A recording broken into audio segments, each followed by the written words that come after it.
Don't pay attention to the logos on billboards. Wealth speaks softly. For the ultra-rich, luxury is about getting things that few others can. Today, we're letting you in on 15 Filipina-owned luxury brands getting the attention of billionaires, royalty, and top tastemakers. These labels are examples of custom craftsmanship, rare materials, and generational history. Get ready to enter a world of exclusive luxury. This is the secret world of real luxury. Let's get into it. Number 15. Janina Dizon. True luxury is fundamentally about the radical, almost arrogant refusal to do what everyone else is doing. In the elite world of Philippine fine jewelry, nobody embodies this philosophy with more surgical precision than Janina Dizon. She grew up inside the inner sanctum of her mother, the legendary Manila jeweler Jewel B. Dizon, surrounded by the finest stones and an uncompromising standard of craftsmanship that most designers spend entire careers trying to simulate. But Janina identified a massive, alienating blind spot in the market. She asked the question nobody else was asking. Why does a multi-million-dollar piece of jewelry have to be one thing forever? That question birthed her globally recognized Transformer collection. These are meticulously engineered, architectural masterpieces where a single necklace detaches in seconds into statement earrings, or earrings collapse and reassemble into a breathtaking brooch. This is not a gimmick. It is a deeply sophisticated understanding of how the wealthiest women in the world actually live. We are talking about the psychological power of versatility for a woman traveling via private jet across multiple time zones and dress codes, refusing to carry an entire jewelry vault. De Beers has recognized her genius. Her private showroom inside the Peninsula Hotel in Makati operates entirely on referral and commission. Her clientele consists of the most powerful families in the Philippines, and they do not share their source. That is the highest possible compliment in this industry. Transformable jewelry is the future. Next, an Emmy-winning producer returns home to resurrect a century-old weaving dynasty for the museums of Paris and Tokyo. Number 14. Zacarias, 1925. In the ultra-exclusive world of collectible luxury accessories, the brands that endure are never the ones chasing trends. They are the ones so deeply rooted in a specific cultural heritage that no competitor can replicate them, regardless of budget. Rita Nazareno and her brand Zacarias 1925 represent the absolute pinnacle of that category. She is an Emmy Award-winning television creative producer who built a prestigious, high-octane career in the United States before making the single most important professional decision of her life. She came home to reclaim a legacy and disrupt the global market. Her family's workshop, SC Vizcarra, was founded in 1925 in Manila by her grandmother. A pioneer who built a prolific export operation from a small embroidery atelier. Rita did not simply inherit this. She earned a master's in design management from the London College of Fashion and injected a modern, cosmopolitan edge into the century-old framework. Zacarias 1925 pulls its references from the most intellectually demanding corners of contemporary art and architecture. We are talking about woven bags that reference the structural logic of Frank Gehry and the sculptural vocabulary of Anish Kapoor. Every piece is produced exclusively by hand using traditional techniques unchanged for 100 years. Exhibited at Maison et Objet in Paris and the Watari Museum in Tokyo, the global elite who collect Zacarias 1925 are not just buying a bag. They are acquiring a wearable object at the precise intersection of living craft heritage and contemporary artistic genius, from a family workshop to a museum-worthy empire. Next, see how a college bazaar stall became a favorite of Belgian royalty and elite boutiques worldwide. Number 13. Hermès. There is a highly specific category of luxury that operates entirely outside the traditional fashion calendar and the loud, obnoxious runway system. It is the category of the perfectly crafted resort accessory, the extraordinarily beautiful object you carry on a private island, on the teak deck of a super yacht, or at an exclusive beachside villa in the Maldives. In that category, Amina Aranaz Alunan and the Aranaz brand are the undisputed reigning masters of high-end leisure. The brand started in 1999, co-founded alongside her mother and sister, initially selling handcrafted accessories at Manila college bazaars. What looks like a casual origin story is actually a masterclass in identifying a massive, underserved global market. Amina studied accessories design at the world-renowned Istituto Marangoni in Milan, returned to the Philippines, and built a brand around one single, brilliantly uncompromising concept. Taking the extraordinary natural materials of the Philippines, wicker, abaca, coconut shells, and indigenous weaves, and transforming them through meticulous Filipino craftsmanship into accessories so culturally specific that no European house could replicate them. These pieces have been featured in Vogue and purchased by Queen Mathilde of Belgium. Stocked in the most exclusive resort boutiques across London, Dubai, and Tokyo, every Aranaz piece is handcrafted by artisans using materials sourced directly from Philippine farmers. This is the most sophisticated vision of Filipino tropical luxury available anywhere in the world today. And the next person on this list is a self-taught designer who turns warrior tattoos and festival masks into high fashion for Paris and New York. Number 12. Joanique. Malu Araneta Romero and her brand Joanique represent the brands commanding the most obsessive collector, the ones telling stories so specific, so culturally profound, and so visually extraordinary that no amount of money can manufacture their authenticity. She is entirely self-taught, which means she came to design through pure obsession rather than convention. She founded Joanique in 2011, naming it after her two children, with a foundational concept: the transformation of Philippine cultural history into museum-quality luxury accessories. We are talking about solid acacia wood bags hand-carved by master artisans from Payatas, the wood-carving capital of the Philippines, and etched with the ancient ritualistic tattoo patterns of the pre-colonial Visayan warriors. These pieces are so historically specific and so extraordinarily executed that every collector who encounters them understands immediately that nothing in their wardrobe is remotely comparable.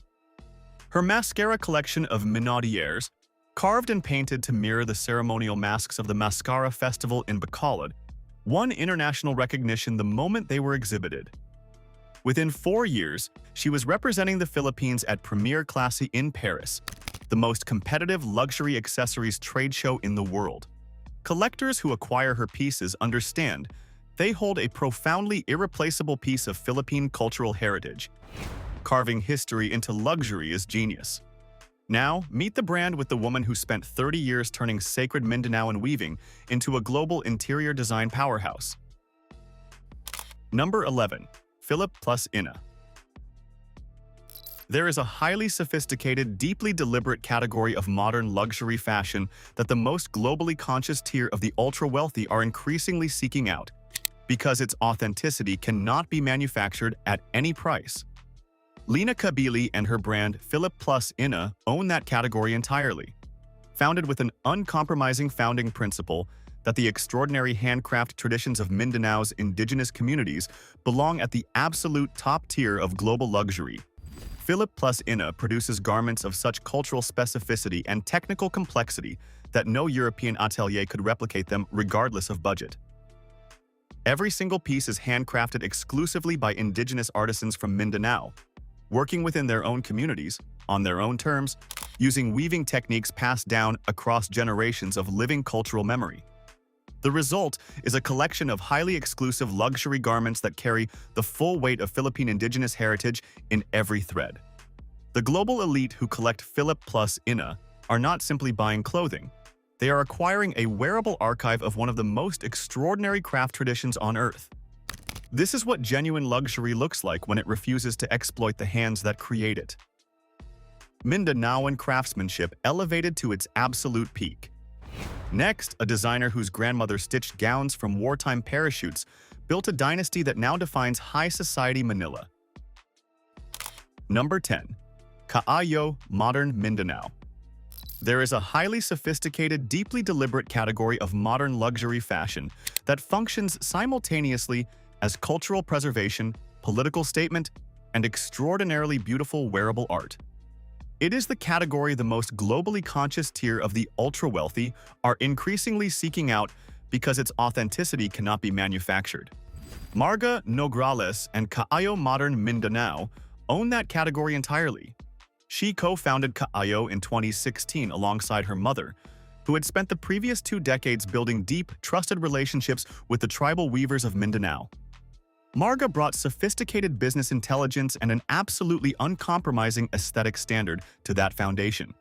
She takes the highest quality hand-woven textiles produced by the Taboli, Bagobo, and Mandaya tribes and brings them directly into the wardrobe of the modern Filipino elite.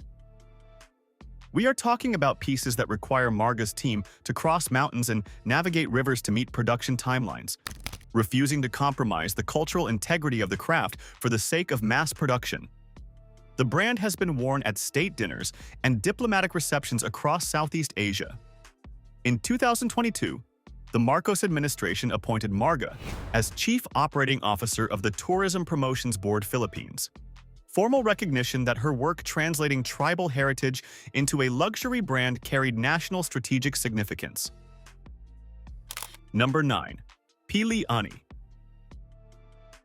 Here is a fact that the major French luxury beauty houses absolutely did not want to be publicized. For years, some of the most expensive, most aggressively marketed skincare formulations in the world were built around a rare, extraordinarily powerful oil extracted from a tree that grows only in the Bicol region of the Philippines, the Pili tree. French companies were sourcing the Emmy resin at prices that exploited local Filipino farmers while keeping the Philippine origin story completely, deliberately invisible. Rosalina Tan, a pioneer of organic farming, discovered exactly what was happening. She had already been working with Bicol farmers, distributing hand-pressed pili oil to friends astonished by its extraordinary skin benefits. Her daughter, Mary Jane Tan-Ong, recognized the global commercial potential immediately. Together, they made the single most strategically brilliant decision in Philippine luxury beauty history. They built Pili Ani. Launched in 2016, Pili Ani is a meticulously formulated, internationally distributed luxury skincare brand built entirely around the same oils the French houses had been quietly exploiting. Sourced ethically and processed entirely in the Philippines, it is sold globally under a proudly Filipino identity. In 2017, the brand debuted at Cosmoprof North America and received immediate, overwhelming international attention. Every product is made from oils sourced exclusively from Bicol farmers paid fairly, trained in sustainable harvesting, and supported through a reforestation program. This is not just luxury skincare. It is the most elegantly executed act of Filipino economic sovereignty in the global beauty industry. Strategic economic sovereignty at its best. Next, witness how a brand born in an impoverished community reached anthropology and the hands of European royalty. Number 8. Gabi Serenas. There is a very specific, very rarefied tier of luxury fashion where clothing stops being clothing entirely and becomes something much closer to a living cultural artifact. Gabi Serenas occupies that tier with an authority that no amount of marketing budget can manufacture. Her work is built entirely around piña, the extraordinarily delicate fiber extracted from pineapple leaves, one of the most labor-intensive and technically demanding luxury materials produced anywhere on Earth. On that impossibly refined canvas, Serenas layers hand-embroidered local motifs, sampaguita florals, indigenous patterns, symbols of Philippine heritage romance, applied with a precision and patience that most luxury ateliers in Paris and Milan have entirely abandoned in the pursuit of scale. The result is garments of such profound cultural specificity and such breathtaking delicacy that they function simultaneously as high fashion and irreplaceable heirloom. The wealthiest collectors who acquire a Gabi Serenas piece understand immediately that they are holding something that cannot be replicated, accelerated, or mass-produced. It is the pure, unfiltered luxury of an extraordinary human hand working at the absolute limit of its capability. That is the rarest thing in the world. Heritage romance elevated to its absolute summit. Next, the millinery genius who dismantled a century of European exploitation from the inside out. Number 7. Mich Dulce. For over a century, the Philippines has been the invisible backbone of the global luxury millinery trade. Materials like buntal fiber, sinamay, and abakay leave the Philippine archipelago by the ton and arrive in the ateliers of London, Paris, and Milan. There, European milliners shape them into coveted headpieces, attach their own labels, and sell them at prices bearing absolutely no relationship to what the Filipino farmers were paid. Mich Dulce spent years studying that system from the inside before she made the decision to dismantle it.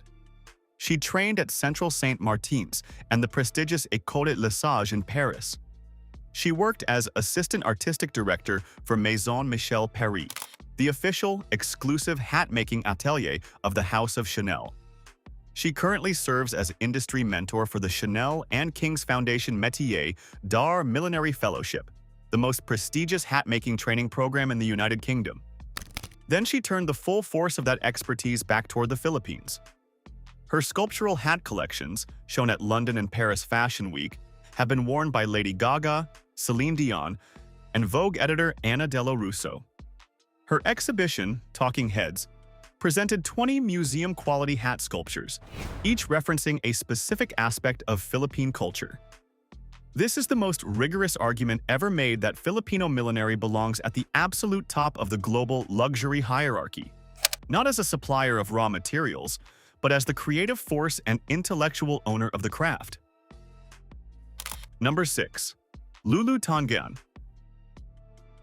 In the early 1980s, the idea that a Filipino designer could build a globally competitive luxury brand around handcrafted knitwear was not considered a serious conversation by the industry establishment. Lulu Tan-Gan did not find that consensus remotely interesting. She acquired a hand-operated knit loom and began producing her own fabrics, building her brand entirely by herself, expanding her loom capacity one machine at a time, and outsourcing crochet work to craftswomen across multiple provinces. What she built over 3 decades is the most complete, most enduring luxury knitwear brand in Philippine fashion history. We are talking about sleek architectural lines, precisely custom-dyed threads, and fluid construction that became the definitive choice for the most discerning members of the Manila jet set. Then she pivoted.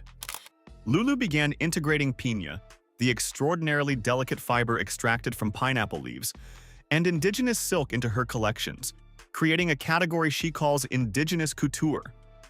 These pieces require her to cut every single length of piña fabric herself because no cutter she has found is patient enough to follow the delicate natural grain without compromising the material. A single bolero takes 2 to 3 days of meticulous handwork to complete. She has been awarded the Chevalier des Arts et des Lettres by the French Minister of Culture. After more than 4 decades, she has never once lowered her standard. She is the undisputed reigning master of her craft, a legacy built on innovation and grit. Up next, the Cebuano designer who became the most sought-after name in high society Manila fashion. Number 5. Vania Romoff. There is a highly specific, deeply coveted position in the fashion economy of every major city. It is the position occupied by the single designer whose name functions less like a brand and more like an unspoken social credential. In Manila, that position belongs entirely and exclusively to Vania Romoff. If you attend a state dinner or a high-profile society wedding, you are looking at her work on multiple people in that room simultaneously. That is not an accident. It is a decade of extraordinarily disciplined creative and social intelligence. She comes from a family where fashion was the original language. Her grandmother, Viering Romoff, was the first couturier in Cebu, stitching hospital gowns from used parachutes during World War II and building a fashion empire from that humble beginning. Fashion is something Vania was born directly into. She came to Manila at 21, built her first atelier from scratch with no financial safety net, watched it collapse, and rebuilt it entirely from the ground up. By her mid-20s, she had become the most sought-after women's wear designer in the country. Her signature aesthetic, effortless feminine elegance, is deceptively simple to describe and extraordinarily difficult to execute. Every woman who wears a Vania Romoff piece reports the same experience. The immediate, deeply satisfying sensation of wearing exactly the right thing. Now, here's the designer whose beadwork is so precise it hangs in MoMA, the V&A, and the Pompidou. Number 4. Bia Valdez. When you reach the absolute upper tier of luxury collecting, objects are not defined by brand recognition or logo visibility. They are defined by one single, uncompromising quality: the irreplaceable evidence of an extraordinary human hand. Nobody operating in the luxury accessories market today provides that evidence more convincingly or more consistently than Bia Valdez. She comes from 3 generations of the Philippine fine jewelry trade and grew up with an intimate understanding of precious materials and the psychology of the world's most discerning buyers. When she presented her portfolio of stone-embellished fabric panels to a professor at Central St. Martin's, he told her those panels should be bags. That single conversation redirected the trajectory of Philippine luxury fashion history. Her first collection in 2012, intricately embellished, egg-shaped bags constructed from semi-precious stones and extraordinary beadwork, sold completely and immediately. Every single stone is personally selected by Valdez, and she deliberately chooses imperfect stones over flawless ones. Because the flaw in the material is where the authentic story of the object lives. Kate Moss wore her work on the cover of British Vogue. Her pieces are held in the permanent collections of the Pompidou Center in Paris, the Victoria and Albert Museum in London, and the Museum of Modern Art in New York. She calls what she makes art to wear. The most prestigious cultural institutions on 4 continents have formally agreed. Now, see how a Morgan Stanley veteran put Filipino craftsmanship back into the world's greatest museums with her brand. Number 3. Beatrice. There is a very particular kind of luxury brand that the most culturally sophisticated collectors find irresistible. It is the brand that is simultaneously extraordinarily beautiful, profoundly socially responsible, and so specifically rooted in a cultural identity that it cannot be replicated anywhere else on Earth. Carissa Cruz Evangelista and her brand Beatrice are the definitive, most internationally validated example of that category in Philippine fashion history. With a bachelor's from Ateneo, an MBA from Boston University, and a design credential from FIDM in California, she worked in investment banking at Morgan Stanley. She spent years inside the Philippine Department of Trade and Industry, helping community-based artisan enterprises navigate the international export market. She understood the precise mechanics of the global luxury economy before she decided to build her own position inside it. She launched Beatrice in 2015. Her founding principle is that the extraordinary handcraft traditions of the Philippines, vibrant thread embroidery and intricate indigenous weaving, belong at the absolute top tier of the global luxury market. Within a year, Oprah Winfrey named it one of her favorite things. Her pieces now reside inside the Pompidou Center, the Victoria and Albert Museum, and MoMA. She happens to be the niece of the woman who occupies the #1 position on this list. A detail that tells you everything about the kind of family that understands, at a generational level, what uncompromising creative excellence combined with rigorous business intelligence can build. Museum standard excellence is just the beginning. At number 2, the Wall Street pioneer who built the first global Filipino luxury empire. Number 2. Natori. We have arrived at the absolute summit, the undeniable, unparalleled, completely singular expression of what is possible when Filipino creative genius, entrepreneurial intelligence, and an absolute refusal to accept any ceiling combine into a single human being. Josie Cruz Natori did not just build a brand, she permanently, irreversibly changed the global perception of what Filipino luxury is capable of producing. Not once, not twice, but across 3 separate industries, on 2 sides of the Pacific, across 5 decades of unstoppable ambition. Born in Manila in 1947, she performed a solo piano concert with the Manila Philharmonic at 9 years old. She left for the US at 17, studied economics, and walked directly onto Wall Street. Within 6 years, she had become the first female vice president in corporate finance at Merrill Lynch, one of the most intimidating, male-dominated institutions in American history. at only 27 years old. She left Wall Street in 1977, not because the career was failing, but because it had stopped being interesting enough. She walked into Bloomingdale's carrying a single hand-embroidered peasant blouse from the Philippines. A lingerie buyer told her to lengthen it into a nightshirt.